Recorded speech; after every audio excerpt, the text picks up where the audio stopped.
乌克兰持续打击俄罗斯石油工业，大规模空袭别尔哥罗德。乌军破坏库尔斯克关键卫星设备，打退俄军机械化攻势。打蛇打7寸，乌军攻击俄军无人机指挥部，莫斯科无人航空中心上尉主任被斩首。最新消息，朝鲜将向库尔斯克战区再次增援地面部队及火炮导弹。乌克兰空军苏25攻击机战术运用得当，法国铁锤制导炸弹精确轰炸俄军目标。普京的噩耗，俄罗斯彻底失去中东军事基地。波兰总理在欧盟会议上发表演讲，激情四射。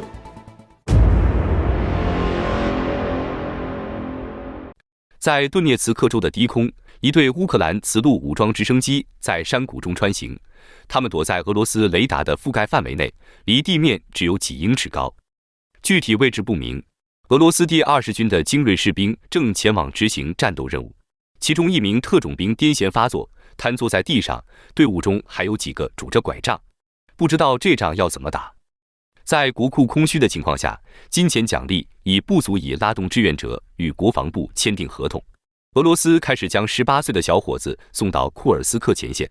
视频中的小伙子说，去年他们村派出了50名男孩，其中49人死亡，1人重伤。大家好，欢迎收看新冷战情势，请大家先为我们的节目点赞、留言，谢谢大家。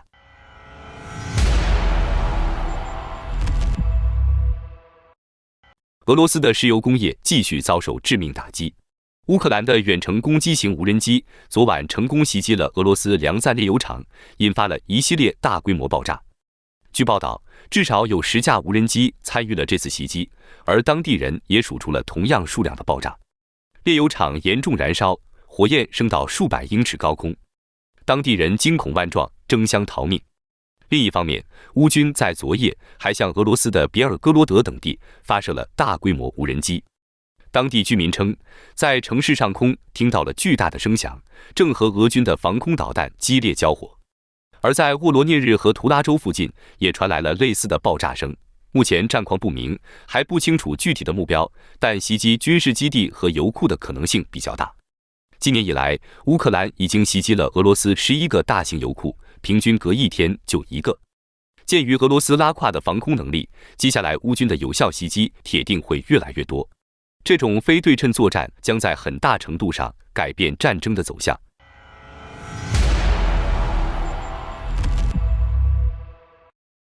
再来看看库尔斯克战况更新，乌克兰对俄罗斯的重型装备进行了系统性的打击。最新消息，乌军破坏了俄军的关键卫星设备。RBC 新闻报道，乌克兰情报总局的特工也深入到了库尔斯克，并在俄军控制区的后方展开了行动。此役，乌军特工的目标则是俄罗斯的卫星。他们在成功侦察到该卫星的地面接收位置后，就立即操作 FPV 无人机展开了打击。随即，无人机在空中开火，陆续击中了3套卫星，分别是亚马尔401、亚马尔402和亚马尔300K。俄军驻地随后爆炸起火，现场画面也显示不断有浓烟朝空中飘去。这些卫星一直以来都为俄军的导弹袭击提供定位支持，但现在它们已被乌军打掉。俄方尚未回应此事，详细的战场损失有待进一步确认。不过，近来乌军确实对俄军的关键设备发起了针对性的攻击，其中俄方的通信系统和防空系统则是打击的重点目标，目前已击中了10多套类似的装备。而情报总局的特工还在18日渗入圣彼得堡，破坏了当地的火车系统，影响了俄军的后勤运输。在这之前，他们甚至对莫斯科的铁路线也发起袭击，一度导致列车停运。这其实也反映了此地战斗的激烈程度。几天来，俄军已发起了多轮大规模的机械化攻势。尽管1月20日的期限已过，但他们似乎仍想在近期将乌军打出库尔斯克，所以疯狂进行冲锋，不过效果并不理想。据乌克兰总参谋部的数据称，乌军在库尔斯克各地击退了俄军多达5次的装甲进攻，给对手造成了重挫。稍早时候，乌军还向库尔斯克连发了14枚导弹，并重新控制了马赫诺夫卡的部分失地。俄方则坚称没有多大损失，并强调会把乌军击退。但这一次他们没有再给出具体的日期。在另一方向，朝鲜军队再次发动了一波突袭，但朝鲜人的打法还是老一套，一群人集体冲锋，结果被乌克兰第8团战士用枪榴弹和步枪打死敌人21人，击伤40人。难怪这些朝鲜士兵已经被网友赠予了一个奇特的外号，叫“吸弹海绵”。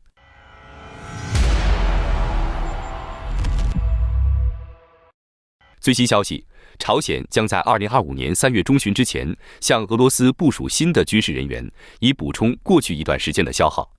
乌克兰国防情报局长布达诺夫将军在接受美国战争地带 Warzone 的采访时透露，朝鲜将向俄罗斯库尔斯克战区增援新的地面部队、炮兵部队以及火箭炮、炮弹、多管火箭炮系统以及导弹，预计增援将在2个月内抵达前线。小将军说，朝鲜增派的部队主要是导弹和炮兵部队，新的地面作战部队预计不会太多。朝鲜部队通常操作数百个管式和火箭炮兵系统，以及平壤已经提供给莫斯科的 KN-23短程弹道导弹。他补充说，炮兵部队将用于支持朝鲜和俄罗斯的行动，而导弹则严格用于俄罗斯的目标，并指出，朝鲜人还将对俄罗斯人进行所有这些系统的培训。布达诺夫将军说，到目前为止，派往库尔斯克的12000名朝鲜士兵中，约有1/3被杀，剩下约8000人继续战斗。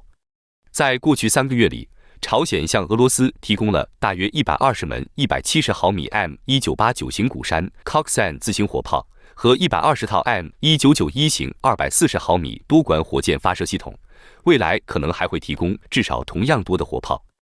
他们有很多这样的系统，他补充道。朝鲜拥有庞大的火炮库，这是几十年来建立起来的，主要用于在朝鲜南北战争爆发时，在非军事区沿线使用。过去2年中，朝鲜已经向俄罗斯出口了数百万发炮弹，在两国关系迅速变化之前，俄罗斯急需炮弹。布达诺夫指出，这些武器中的大多数用于对付乌克兰的军队。战争研究所最近评估认为，按照目前的伤亡率，到2025年4月中旬左右，朝鲜在俄罗斯的整个特遣队可能会全部在行动中死亡或受伤。战争研究所称，朝鲜部队不太可能决定性地改善俄罗斯的行动，其最大的作用是维持俄军进攻的强度和节奏。俄军每月约有3万至4万5千人伤亡，但每月只能够招募2至3万名新兵，就等着朝鲜人来填这个坑。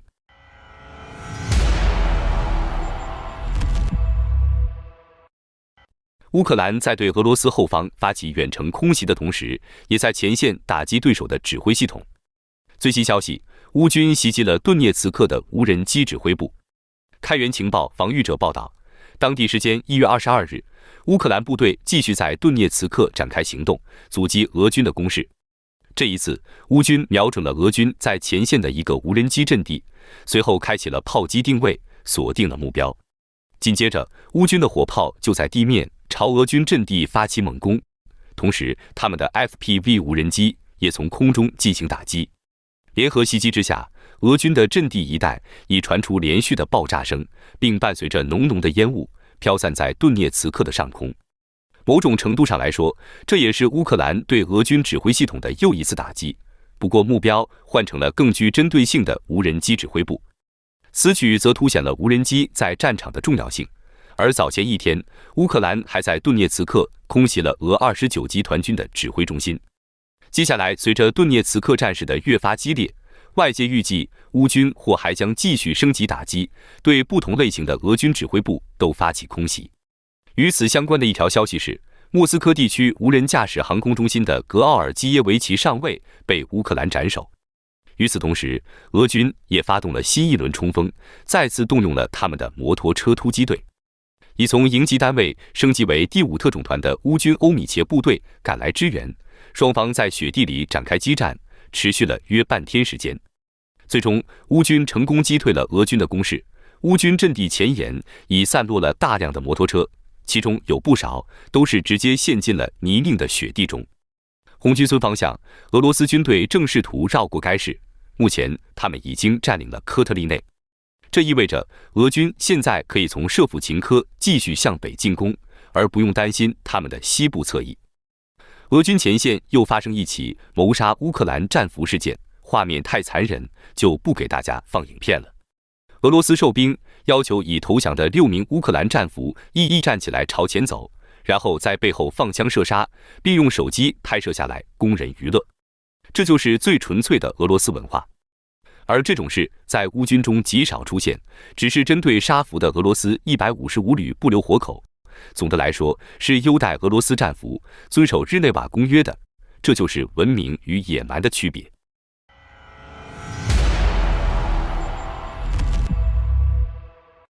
这是2024年4月乌克兰空军的苏25攻击机在查索夫亚尔上空工作的战斗画面。近日，乌克兰空军还公布了一段很有意思的视频，苏25攻击机使用法国提供的铁锤精确制导炸弹轰炸俄罗斯目标。我们都知道，乌克兰空军使用的都是老旧的俄制战机，比如苏25，那都是50年前研发的。那么，乌克兰人到底是如何将西方武器融合入苏制战斗机的呢？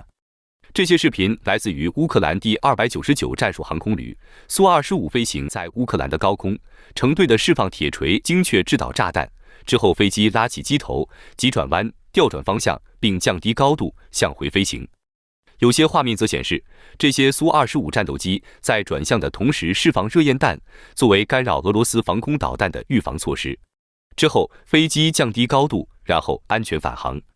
乌克兰空军这样做是有其原因的。乌克兰战斗机在前线面对俄罗斯各种防空武器的威胁，除了 S-300、S-400，还有可以机动部署的山毛榉、铠甲等系统。乌克兰飞机一开始飞行在高空，是因为释放滑翔炸弹需要足够的高度提供势能，并增大炸弹的航程，使得炸弹能够滑翔命中目标。在发射炸弹之后，战斗机要迅速降低高度，以躲避俄罗斯雷达和防空导弹。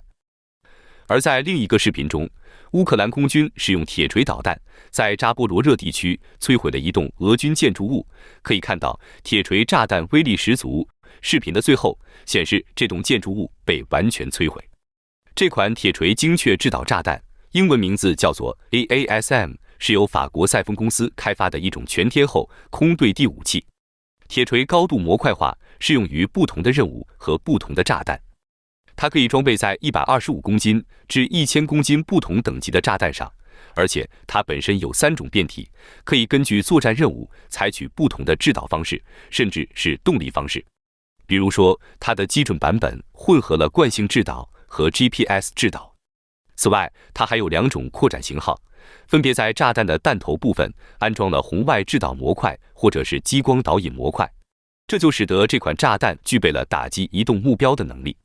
在2007年，铁锤精确制导炸弹开始在法国空军服役，无论是阵风还是幻象2000D 战斗机都可以携带它。除了制导系统以外，铁锤的动力系统也有不同的选项。它可以像美国的 JDAM 一样，不提供任何动力，完全滑翔命中目标。但同时，它还可以配备固体燃料火箭，使得它射程增加。当铁锤组件安装在250公斤的炸弹上时，射程能够达到惊人的75公里。这对于乌克兰空军来说至关重要。这意味着他们可以在防区之外发射这些精确制导炸弹命中目标。从乌克兰公布的视频中可以看到，乌克兰目前使用的这些铁锤炸弹没有安装红外成像头或者激光导引头，这也是可以理解的。法国向乌克兰提供的是一些快要过期的武器库存，而且如果使用红外成像制导的话，与苏式战斗机，比如苏25和米格29进行数据传递，可能也是一个潜在的问题。GPS 信息可以在使用前预先输入至炸弹中，使用起来相对比较方便。而红外成像和激光制导则需要更复杂的制导手段。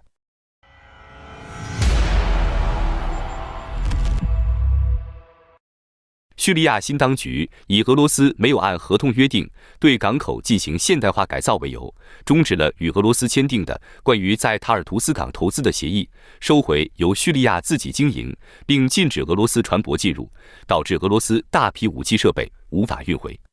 塔尔图斯港是俄罗斯在海外唯一的海军基地。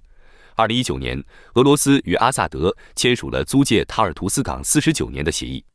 自去年12月初，叙利亚时任总统巴沙尔·阿萨德在俄罗斯的庇护下逃离叙利亚，避难莫斯科开始，支撑俄罗斯在中东呼风唤雨，并按住伊朗武装黎巴嫩真主党、加沙哈马斯和恐怖胡塞武装组织的叙利亚军事基地，就开始风雨飘摇，前途未卜了。叙利亚的塔尔图斯港不仅是俄罗斯在海外唯一的海军基地，也是俄罗斯插手中东和非洲事务的要塞。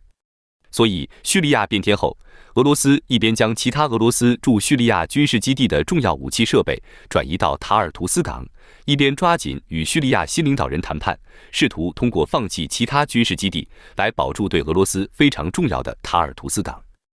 而现在，1月19日，塔尔图斯港的命运被叙利亚过渡政府单方面决定，并没有给俄罗斯人太多的谈判余地。当天，叙利亚塔尔图海关主任里亚德·朱迪在接受媒体 Al Watan 的采访时宣布，叙利亚的新当局终止了与俄罗斯 Strotransgas 公司关于在塔尔图斯港投资的协议。里亚德·朱迪称，塔尔图斯港的所有收入现在都用于叙利亚的利益，参与维护海港的工人已返回工作岗位。朱迪还解释了终止与俄罗斯签订的塔尔图斯港投资的协议的原因，是俄罗斯没有按合同约定对港口进行现代化改造，这违反了协议，属于单方面违约。终止该合同后，叙利亚新当局将自行更新塔尔图斯港过时的设备。里亚德·朱迪还特别指出，由于巴沙尔与俄罗斯签订的塔尔图斯港投资的协议，俄罗斯人控制了港口管理，收取的港口服务费用非常高，塔尔图斯港几乎对叙利亚人经营。今天的新当局正在努力重组港口的设备和服务等常规工作。现在，叙利亚的陆路和海上过境总局正在修改许多此前为俄罗斯管理港口服务的法规，并准备了港口新的开发机构，进行快速维护和随后的必要更新，同时配备建筑物和堆场，并确保为港口服务的必要的工人。根据俄罗斯生意人报的报道，俄罗斯于2019年4月与叙利亚前总统巴沙尔·阿萨德签署了一项协议，将塔尔图斯港租借49年，将该港口移交给俄罗斯管理。俄罗斯从预算中拨出的1690万美元资金，用于恢复叙利亚的医疗机构和服务教育系统，并向受战争影响最严重的省份提供援助。此后的2019年12月中旬，俄罗斯企业 Strotransgas 与巴沙尔·阿萨德签署了一份投资合同。根据该合同，莫斯科承诺在未来4年内投资超过5亿美元，用于港口的现代化改造，使该港口的吞吐量从每年400万吨增加到3800万吨。Al Watan 在报道中称，俄罗斯当局最终在塔尔图斯港投资了多少，因为缺乏审计报告尚不清楚，但大马士革预计投资可能没有超过协议承诺的一半。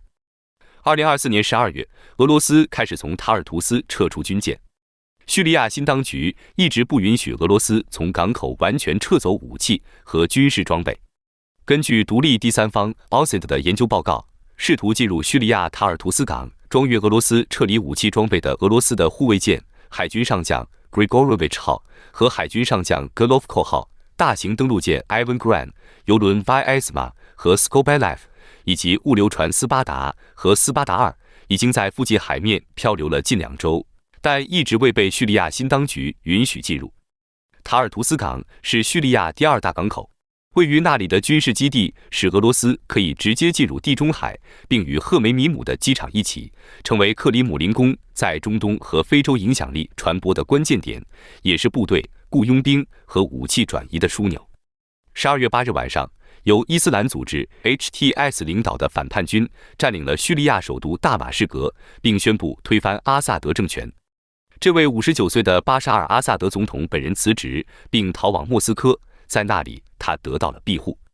克里姆林宫一直与新当局谈判，以保护他们在该国的军事基地，但由于这些新掌权者都是之前被帮助阿萨德的俄罗斯军队残酷镇压过的武装力量，使得俄罗斯的地位非常尴尬。与此同时，叙利亚财政部宣布禁止从俄罗斯进口商品，伊朗的产品也受到了类似的限制。相反，来自土耳其、美国和沙特阿拉伯的商品开始运抵叙利亚商店。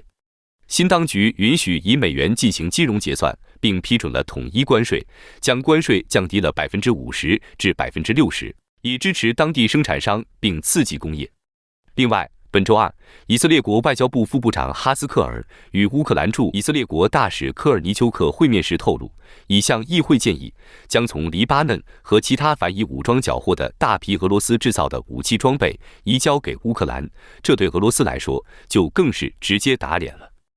以色列一直非常低调地支持乌克兰的反侵略战争，先后向乌克兰原建国野战医院捐赠了一批装甲4轮驱动救护车，提供了成套的空袭早期预警系统。结语：刚刚接任欧盟理事会轮值主席国的波兰总理在欧盟议会做了一个激情四射的演讲。他说道：“抬起头来，欧洲人！欧洲过去、现在、将来都是伟大的。在现在这个充满危机和动荡的世界中，欧洲没有理由沉浸在情绪中。客观地说，欧洲不应该害怕，也没有任何理由去害怕。只要我们还活着，欧洲就不会灭亡。我们的未来掌握在我们自己手中，而不是习近平或美国人手中。我们不应该害怕。